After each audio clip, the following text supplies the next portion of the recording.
side will be tell you about. I will be arguing about why the social media should be protected by free speech in general and communities and platforms.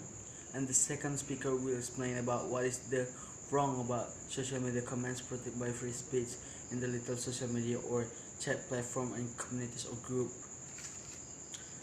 Firstly, I want to tell you about why should social media comments be protected by free speech. Freedom of speech mean the government can go after you, can't go after you, cannot go after you. As social media platforms are privately owned, they have the legal right to see their own places. Principle of free speech only give you the right to present your views and opinions. They do not give you the right consider to commit crimes.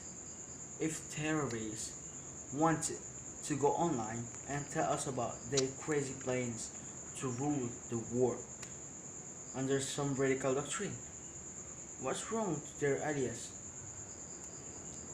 What's wrong with that? We can listen to their ideas and decide whether or not to accept them, or we can go ignore them entirely. If their ideas really make enough sense that many people want to follow them, then perhaps they are onto something, or perhaps we need more counter speech to show the error of other ways, of their ways. As long as it just talking and not blowing up stuff, what is the problem? The government can't stop you from saying what you want, but free speech doesn't mean a private company can be forced to display your comments if they violate the rules that private company has set it for itself. This is not a dictatorship of the right or left, and nobody has or should have that power. Social media is being used to incite violence and breed hatred between communities and groups. This is where the right to free speech should be restricted or even removed. Even action should be taken against the perpetrators.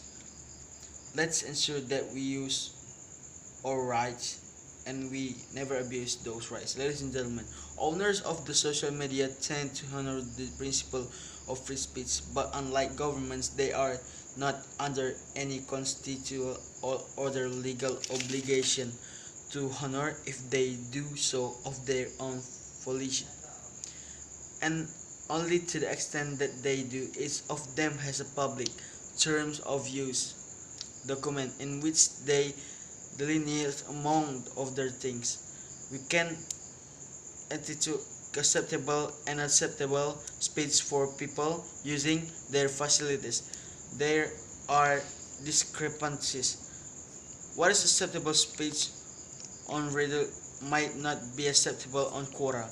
For example, Quora's policy is more restrictive than those of numbers of other online discussion. No, even on Facebook, which generally offers user greater latitude, many discussion pages are created by moderators who have a free hand in deciding what is okay and not okay to say there. In the discussion page. The only resort for prospective members is not to join if they don't agree with the moderation policy. The policy in turn must be consistent without site-wide policy published by Facebook. Udah. Okay. I'm the first speaker of negatives. I will tell you about social media comments has to be protected by free speech in the general, and second speaker will tell you about social media comments to be protected has been protected by free speech in government and media.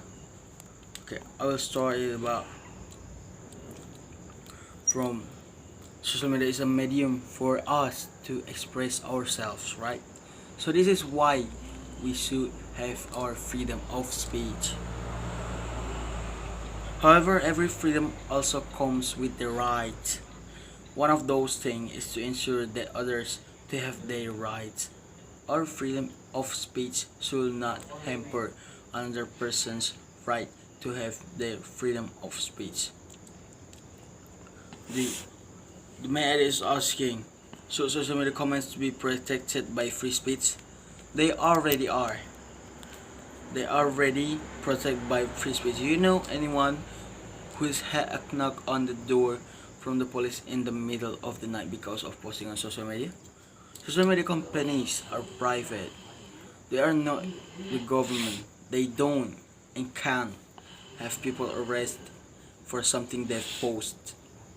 Free speech is protection from government interference with what you say and write. That is all it means. Business, organizations, teams, clubs, publishers, even your parents all have the right to control what is said and written in their own domain. Well, this is a very straightforward query and it deserves a very simple answer to it. Yes, it has to be protected under the freedom of speech. According to the Indian Constitution, under Article 19, it says, everyone has the right to freedom of opinion and expression. This right includes freedom to hold opinion without interference and to seek, receive, and impart information and ideas through any media and regardless of frontiers. Let's be specific here about the wording any media. Today, social media has become the biggest platform of expression which reaches exponentially to people. Hence I assume that social media also gets covered under the article. Now all this say freedom of speech and expression is not absolute as there are certain restrictions also to it. The restrictions are in respect of the sovereignty and integrity of the country and security of the state. Defamation, decency and morality, contempt of court, defamation, sovereignty and integrity of India, incitement to offense. Ladies and gentlemen, the formula simply say that the government can censor your speech of freedom of expression. A private company can censor you however they want and you have no legal resource. Facebook and Twitter could come out with a policy tomorrow saying they will delete all conservative or liberal comments are there is nothing a court of law could do. Of course, life parties will delete their accounts and move elsewhere. So I doubt that will happen anytime soon.